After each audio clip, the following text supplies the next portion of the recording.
तो अभी मैं आप लोगों को बोहर मॉडल पे बेस्ड होके कुछ सिंपल क्वेश्चन कराता हूँ। डिफरेंट टाइप क्वेश्चन है जो जेईई एडवांस के अंदर बहुत ज़्यादा पूछे जाते हैं।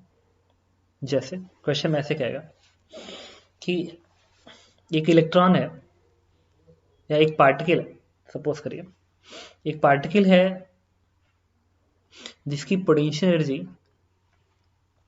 इस फंक्शन को गवर्न कर रही है a इंटू आर स्क्वायर को गवर्न कर रही है, where a is constant and r is the distance from origin. तो पोटेंशियल एनर्जी का फंक्शन है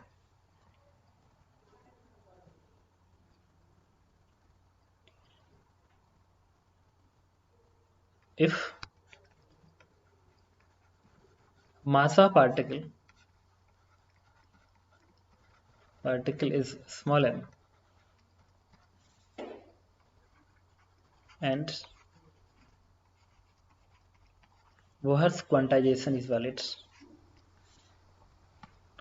Bohr's theory is valid,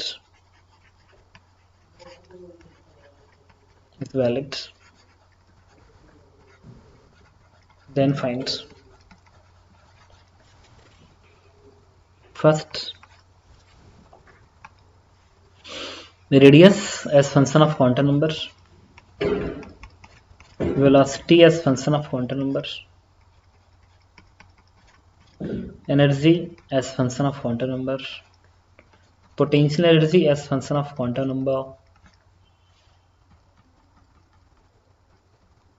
potential energy as function of quantum number, and fifth है kinetic energy as function of quantum number। इतना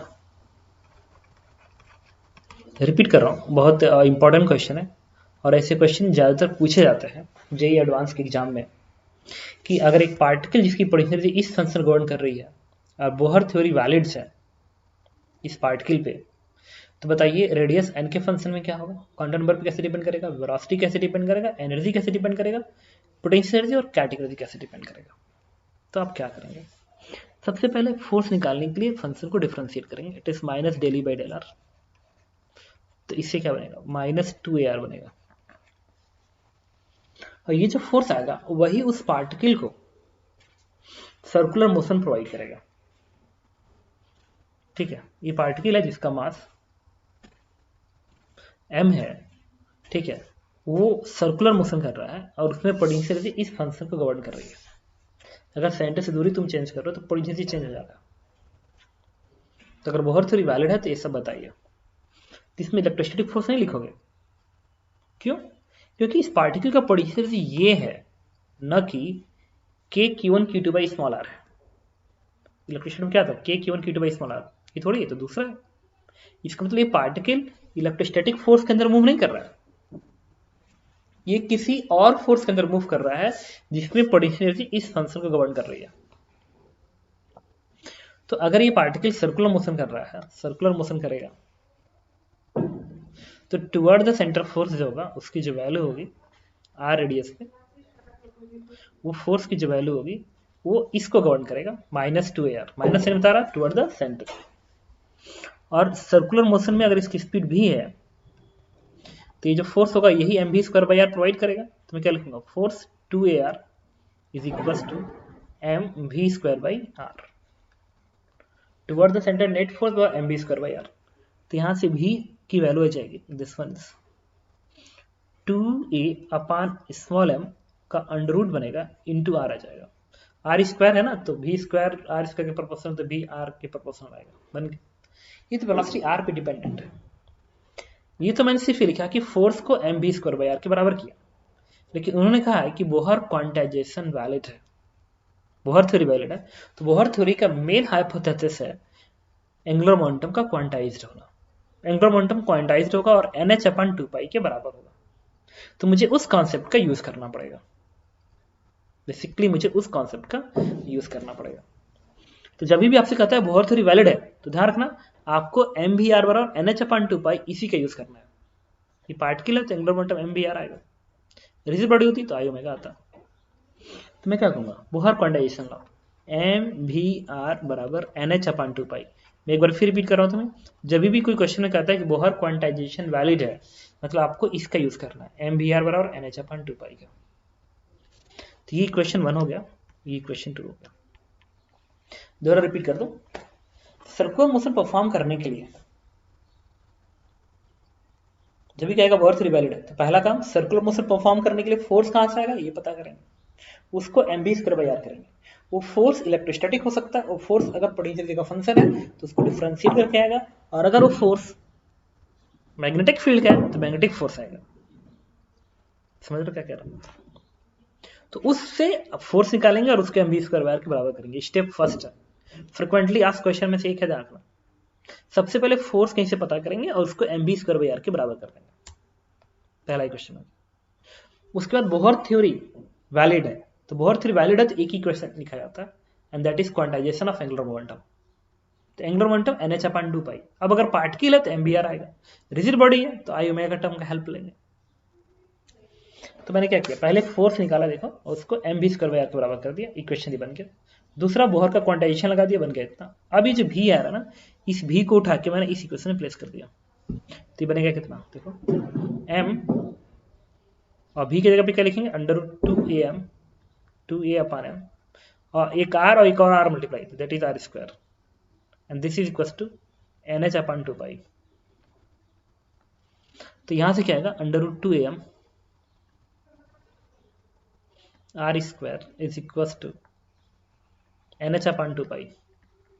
तो यहां से are square का function बन जाएगा H upon 2 pi root 2am का अगेन 1/2 आएगा इस आर स्क्वायर की वजह से, और ये क्या आएगा, n का पावर 1/2 बन गया। इसका मतलब जो क्वांटम नंबर है वो डिपेंड किसके कर रहा है, n के पावर 1/2 पे डिपेंड कर रहा है। तो इसका आंसर क्या होगा, it is proportional to n का पावर 1/2 के प्रोपोर्शनल होगा। जबकि कायदा देखो, जब हम लोग बोर्ड से पढ़े थे उसमें आर क्या आता था, A naught N square by Z आता था, याद आ रहा है, एन स्क्वायर के प्रोपोर्शनल है। ये ऑप्शन में पड़ा होता है, बट उसको मार्क नहीं करना होता, गलत हो जाएगा। ऑप्शन में एक और ही होगा, इसको मार्क करेंगे। ये मेरे टाइम पे ऐसा आया था एग्जाम में, तो मैंने भी ऐसे ही सॉल्व किया था, ये नहीं कि सीधे रटा हुआ एन स्क्वायर लगा दिया, गलत हो जाता। अब बात करेंगे वेलोसिटी। तो देखो वेलोसिटी आर के डायरेक्टली प्रोपोर्शनल है, तो भी आर के अगर डायरेक्टली प्रोपोर्शनल है, ठीक है, ये जो आर है इसको उठा के तुम यहाँ रख दो। जब यहाँ पर रख दोगे तो भी एन के डायरेक्टली प्रोपोर्शनल, एन का पावर 1/2 के डायरेक्टली प्रोपोर्शनल आएगा। मतलब जो वेलोसिटी है ये भी प्रोपोर्शनल क्या बनेगा, एन का पावर 1/2 बनेगा। लिखिए, ये आंसर मिल गया, ठीक है। जबकि बोहर थ्योरी में भी क्या लिखते थे, याद करो, 2 × 10 का पावर 6, वही तो आता था 2.19, 2.2 बनेगा इंटू जेड अपन एन, एन की यूनिवर्सली बनता था, देखो एन का पावर 1/2 बन रहा है। अब बात करेंगे टोटल एनर्जी की। आपके पीछे वेलोसिटी का फंक्शन क्या होगा तो निकाल नहीं सकते हो, निकाल सकते हो, आर का जो फंक्शन है ना उसी को उठा के यहाँ पर रख दो आगे। अच्छा एनर्जी, एनर्जी के पहले पोटेंशियल की बात करेंगे। जो पोटेंशियल एनर्जी होगी ना, पोटेंशियल एनर्जी वो क्या है, ए इंटू आर स्क्वायर है, देखो ए इंटू आर स्क्वायर। तो यहाँ से आर की वैल्यू उठाओ, यहाँ पे रख दो, तो मिल गया यू का फंक्शन। अब आर स्क्वायर है ना, तो आर प्रोपोर्शनल टू एन का पावर 1/2 है, तो स्क्वायर करोगे तो 1/2 हट जाएगा ना, इसका मतलब U is proportional to N आ जाएगा। तो पोटेंशियल एनर्जी का जो फंक्शन होगा it is proportional to N बनेगा। अब बात करेंगे काइनेटिक एनर्जी। अच्छा काइनेटिक एनर्जी क्या होती है, हाफ एम वी स्क्वायर होती है, हाफ एम वी स्क्वायर होती है। भी किसके प्रोपोर्शनल है, एन का पावर 1/2 का, देखो तो भी स्क्वायर फिर 1/2 हट जाएगा, तो ये भी प्रोपोर्शनल हो जाएगा,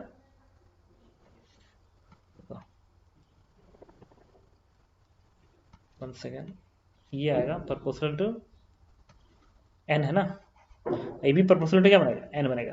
अब बात करेंगे टोटल एनर्जी। टोटल एनर्जी क्या होती है, पोटेंशियल प्लस काइनेटिक, तो दोनों को जोड़ दीजिए, तो it is again proportional to N.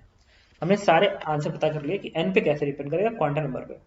तो रेडियस एन का पावर 1/2 के प्रोपोर्शनल, वेलोसिटी एन का पावर 1/2 के प्रोपोर्शनल, टोटल एनर्जी एन के प्रोपोर्शनल, पोटेंशियल एनर्जी भी और काइनेटिक एनर्जी भी एन के ही प्रोपोर्शनल आएंगे। ओके, तो मैंने एक आपको अच्छा सा क्वेश्चन कराया, ठीक है, कि बोहर मॉडल बेस्ड जब क्वेश्चन आता है तब कैसे अटेम्प्ट करेंगे, ठीक है। इसी पैटर्न पे बेस होकर हम लोग दूसरा क्वेश्चन करते हैं, ठीक है। ये भी फ्रीक्वेंटली आस्क्ड क्वेश्चन है जी एडवांस के पॉइंट ऑफ व्यू पे। कहता है एक रॉड है, ये जेई का पूछा हुआ क्वेश्चन है। तो एक रॉड है,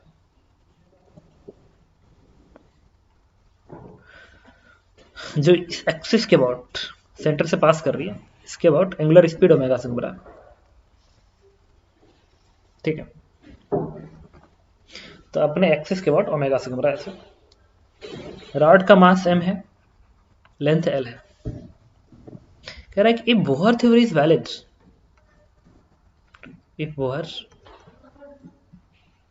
theory is valid, finds energy as a function of quantum number। Energy, इसकी एनर्जी बतानी है क्वांटम नंबर के टर्म में। तो यहाँ की एनर्जी का मतलब सिर्फ काइनेटिक एनर्जी, इसमें कोई पोटेंशियल एनर्जी का फंक्शन नहीं, सिर्फ काइनेटिक एनर्जी। ये पोटेंशियल का फंक्शन थोड़ी जाएगा, एक रॉड ऐसे घूम रहा है बस। अब क्वेश्चन कर रहा है कि इस रॉड पे बोहर थ्योरी वैलिड है, तो इसके पास कौन सी पोटेंशियल एनर्जी है? कोई नहीं, कोई बात नहीं। तो क्या करेंगे, बोहर थ्योरी वैलिड है, तो बोहर थ्योरी का इंपॉर्टेंट लाइन क्या है? Angular momentum, angular momentum. तो इस रॉड का एंगुलर मोमेंटम क्या होगा? Angular momentum L is equal to NH upon 2 pi. आप लिखेंगे एंगुलर मोमेंटम क्या होता है? I omega. I क्या होता है? ml square by 12 into omega, NH upon 2 पाई। यहाँ से ओमेगा कितना आएगा? यहाँ से ओमेगा की वैल्यू आएगी, ये 6 भेज दो, 6NH upon pi ml square, pi ml square. तो एनर्जी की वैल्यू क्या होगी? जो एनर्जी होगी वही काइनेटिक से बराबर होगा, क्या लिखोगे? Half I omega square.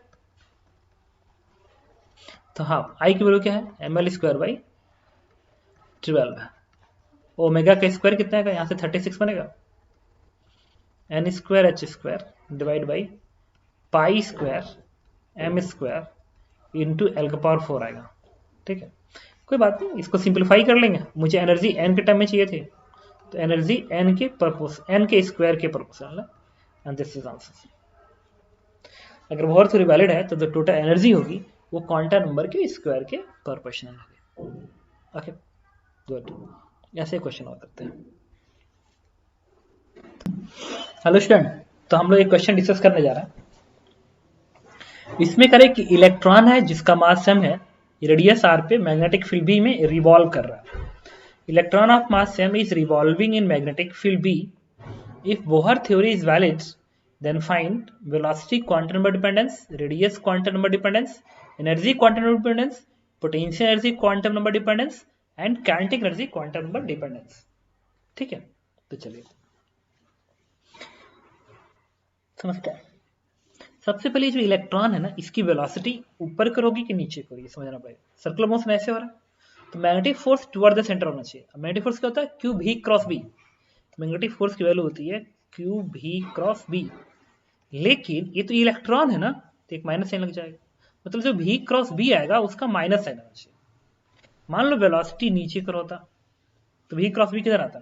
भी इधर, अब बी अंदर को ना क्रॉस वगैरह, तो भी क्रॉस बी थंब आ गया अंदर, अंदर है ना, लेकिन आगे माइनस साइन लगा, क्यू के आगे देखो माइनस क्यू भी क्रॉस बी है, मतलब फोर्स बाहर आ जाएगा, गलत हो गया। सर्कुलर मोशन में फोर्स टुवर्ड द सेंटर होता है। इसका मतलब जो इलेक्ट्रॉन होगा उसकी जो वेलोसिटी होनी चाहिए वो नीचे को ना होके पता किधर होना चाहिए? ऐसे होना चाहिए, दिस इज द वेलोसिटी। ये इलेक्ट्रॉन की वेलोसिटी होनी चाहिए, ऐसे घूमेगी तो भी क्रॉस बी थंब बाहर आ रहा है लेकिन नेगेटिव चार्ज है, फोर्स अंदर, गुड, ठीक है। अब क्या करना है? मैंने क्या कहा था, सबसे पहले सर्कुलर मोशन करना है, तो सर्कुलर मोशन करने के लिए रिक्वायर्ड सेंटीपिटल फोर्स अब की बार कौन देगा? अब की बार कौन देगा बताइए? अब की बार देगा मैग्नेटिक फोर्स। मैग्नेटिक फोर्स क्या आएगा? क्यू भी क्रॉस बी, ठीक है। तो क्यू भी क्रॉस बी, और देन क्या होगा? पार्टिकल से जाएगा क्यू भी क्रॉस बी, तो 90 डिग्री है ना। इसके बाद क्यू भी cross B equals to M B square by are, तो M B square by are. तो यहां से इक्वेशन क्या बन गया? एक भी से भी कटेगा और ये बन गई E B R upon M is equal to भी। देखो यहां से वेलोसिटी क्या आएगी? आर इधर भेज दो तो E B R upon M आ गया, अगला इक्वेशन एंगुलर मोमेंटम कंजर्वेशन का, क्यों? बोहर क्वांटाइजेशन वैलिड है ना, तो एंगुलर मोमेंटम कंजर्वेशन लगेगा। तो एंगुलर मोमेंटम क्या आएगा इसका? पार्टिकल है तो एम वी आर, तो एम वी आर बराबर एन एच अपान 2 पाई, तो एन एच अपान 2 पाई। अब क्या करो, यहां से भी उठा के यहां पर रख दो, तो क्या बनेगा? M E B R upon M N H upon 2 pi, और एक आर, ये वाला आर इससे बड़े आर स्क्वायर बना देगा, सही है। तो यहां से आर स्क्वायर की जो वैल्यू आएगी, दिस इज, ये एम से एम कट जाएगा, ये बनेगा N H upon 2 pi E B, N H upon 2 pi E B, और इसका पावर क्या आएगा? 1/2 आएगा। तो देखो आर का क्वांटम नंबर डिपेंडेंसी आ गई, R is proportional to N का पावर 1/2, तो R is proportional to quantum number का 1/2 आ गया। अब बात करना वेलोसिटी के लिए, तो इस आर की वैल्यू उठा के वापस यहाँ पे रख दीजिए, तो जो वेलोसिटी का फंक्शन आया, this is E B upon M into N H upon 2 pi E B का पावर 1/2। तो वेलोसिटी भी एन के प्रोपोर्शनल हो गया, एन का पावर 1/2 का। अब बात क्या करना है?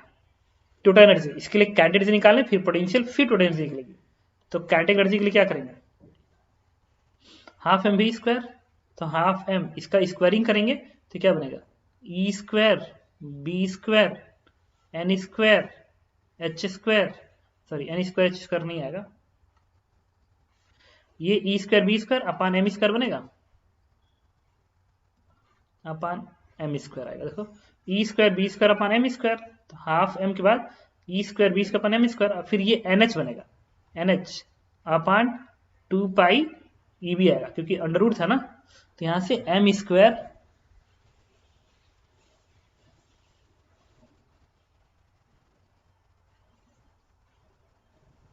ठीक है, तो ये एक एम इसको कैंसिल आउट करेगा, ई बी का टर्म एक ई बी कटेगा, काइनेटिक एनर्जी वैल्यू कितनी आ गई? This is half E B H N upon M, ये 4 मिलेगा, एम एम पाई 4 का टर्म आ गया, ठीक है। ये काइनेटिक एनर्जी का एन का proportional, kinetic energy directly proportional to N आ गया। अब बात करेंगे पोटेंशियल एनर्जी की, जो पोटेंशियल एनर्जी आएगी इसके लिए क्या करेंगे, मतलब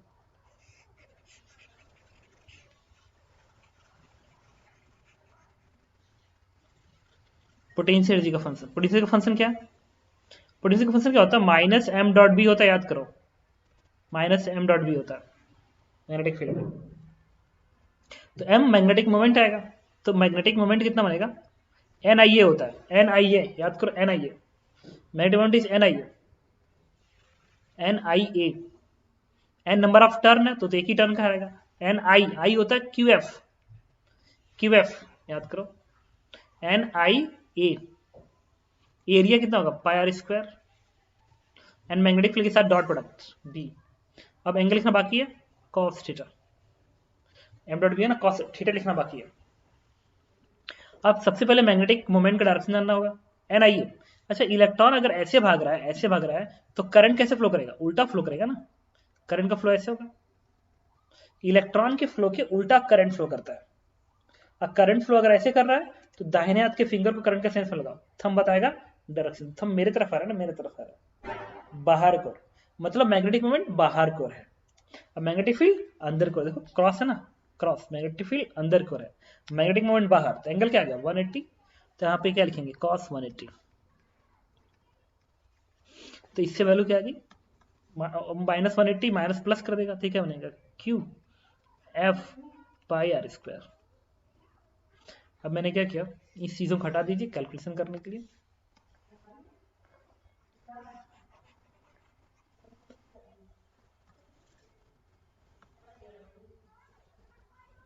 चार्ज क्या होगा? ई के बराबर होगा पाई आर स्क्वायर, फ्रीक्वेंसी ये होगा 1 time period, 1 time period, time period क्या होता है? 2 पाई आर अपान भी, फ्रीक्वेंसी क्या होगा बता? It is 1 time period, time period क्या होगा? 2 पाई आर अपान भी, सही था। तो जब यहाँ पर रखोगे तो ये बनेगा v अपान 2πr। तो यहाँ लिखो v अपान फ्रीक्वेंसी की जगह पे v अपान 2πr। तो यहाँ से देखो पाई से पाई कटेगा, एक आर से एक आर कट जाएगा, ये क्या बनेगा ई वी आर अपान 2। अब देखो v और r आपस में मल्टीप्लाई हो रहा है ना, तो इट इज e/2। v और आपस में मल्टीप्लाई हो गया तो इसको इससे मल्टीप्लाई कर लो। जब इसको इससे मल्टीप्लाई करोगे तो ये क्या बनेगा EV अपान m, और ये मल्टीप्लाई हो रहा है ना, तो NH अपान 2πEV। तो NH अपान 2πEV, रूट है ना तो रूट हट जाएगा, तो यहाँ से एक ही से एक ही कट जाएगा। तो ये क्या बन गया, दिस इज NH, B से B भी कटेगा,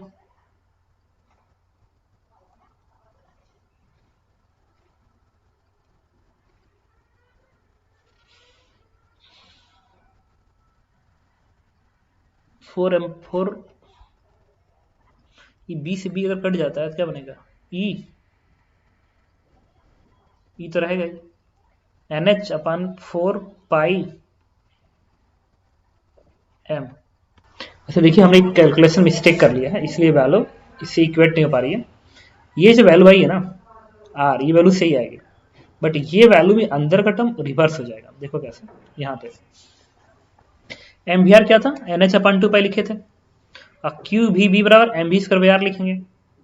तो यहाँ से वेलोसिटी कितनी आएगी, यहाँ से वेलोसिटी का फंक्शन आएगा, देखो यहाँ से v का फंक्शन क्या आएगा NH अपान 2πmr बन गया, और यहाँ से एक v से एक v कटेगा, तो यहाँ से v की वैल्यू क्या आएगी EBR अपान m, EBR अपान m आएगा।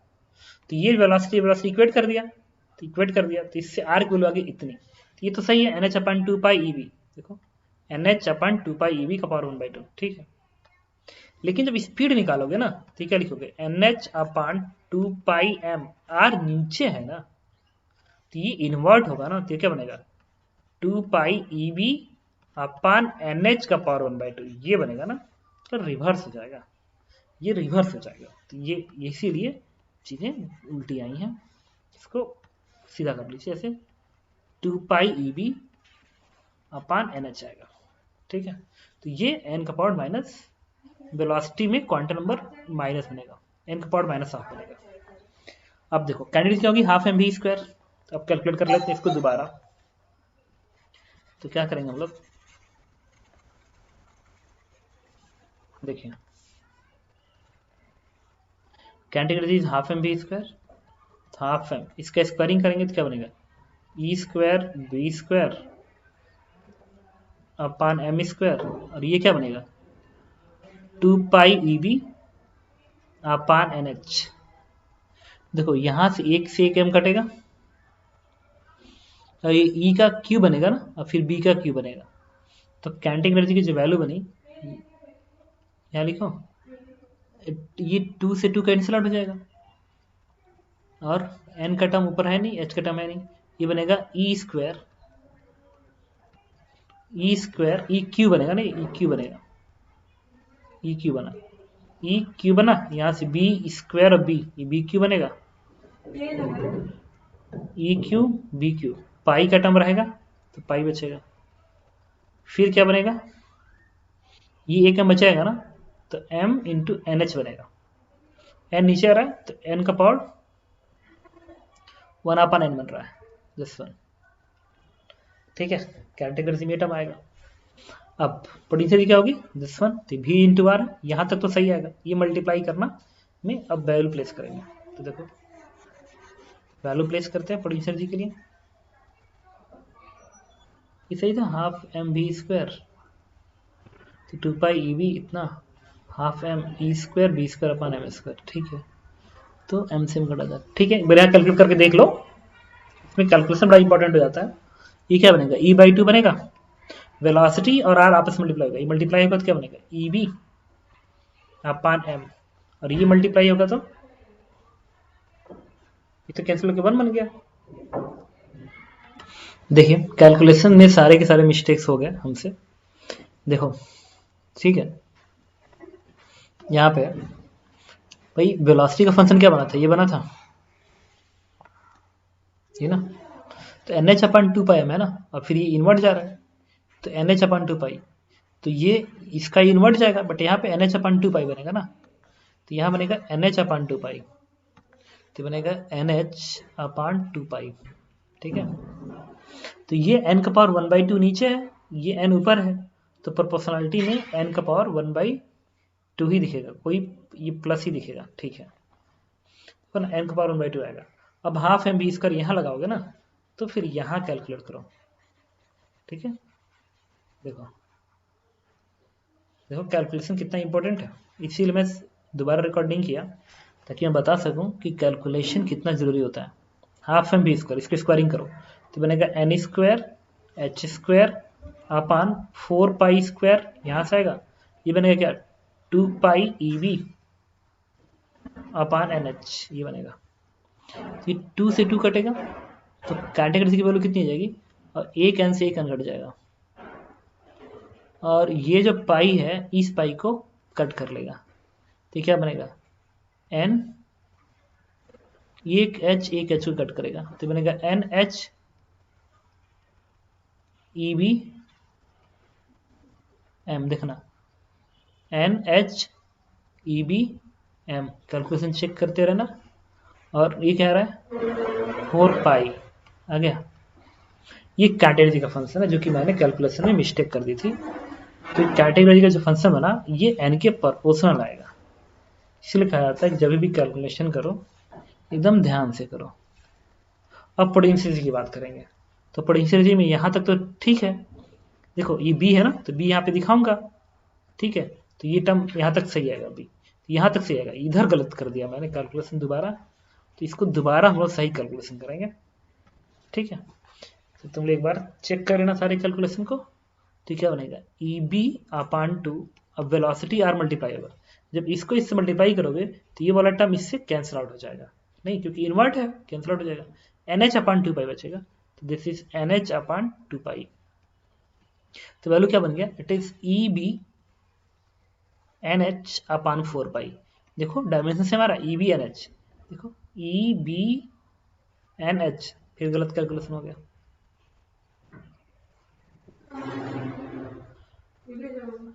अब की बार मैंने मिस्टेक कहाँ किया था, यहाँ पे वेलोसिटी क्या था N H upon 2 pi M है ना, तो N H upon 2 pi M, N H upon 2 pi M बनेगा ना यहाँ पे, देखा। तो क्या बनेगा half M we square, half M जब वी स्क्वायर करोगे वी स्क्वायर तो ये एम स्क्वायर बन जाएगा ना, देखो हाफ एम वी स्क्वायर, इसका स्क्वायरिंग कर रहा हूँ तो नीचे एम स्क्वायर बनेगा। तो देखो क्या करेंगे, तो जब ये एम यहाँ पे है तो इससे क्या होगा, जब स्क्वायरिंग करेंगे तो नीचे एम स्क्वायर बन जाएगा। ठीक है, तो ये एक एम से एक एम कटेगा, ये एम रहेगा ना, तो स्क्वायरिंग करें नीचे एम स्क्वायर नहीं आएगा, ऊपर एम क्यों आ रहा है हाफ एम बी स्क्वायर की वजह से, तो कितना हो जाएगा एक एम नीचे बच जाएगा, इससे ये कटेगा, तो ये बन गया कैंडिडेट का फंक्शन। ठीक है, अब पोटेंशियल के फंक्शन में आते हैं, एम डॉट बी है ना, तो ये बनेगा इतना, बी इतना बनेगा, फिर ये इतना बनेगा, ई भी आर इतना बनेगा, ये तो ठीक जा रहा है 1/2 ई भी अपान 2 वी आर मल्टीप्लाई करना है, इसको इससे मल्टीप्लाई करेंगे तो ये तो कैंसिल हो जाएगा, N H upon 2 pi M बचेगा, तो N H upon 2 pi M बचेगा, तो ये एम आ गया। देखो value N H B E, ये एम नहीं रहेगा ना, ये एम, क्योंकि देखो ना एक एम से एक एम कटा है तो नीचे का एम बचा रहेगा, इक्वल आ गया। इसे इक्वल का मतलब नहीं था, वही था कि कैलकुलेशन तुम्हें चेक करना पड़ेगा सही से। अब देखो अब जो भी मैंने कैलकुलेशन किया ना यहाँ पे, ये सब सही कैलकुलेशन है, तो एन के प्रोपोर्शनल है तो पोटेंशियल जी भी एन के प्रोपोर्शनल आ गई। टोटल एनर्जी कितनी होगी, इसको जोड़ दो, तो जो टोटल एनर्जी आएगी दोनों को जोड़ोगे तो दोनों कुछ की बराबर है तो ट्वाइस कर लोगे, तो E B N H upon 2 pi M, this is the total energy.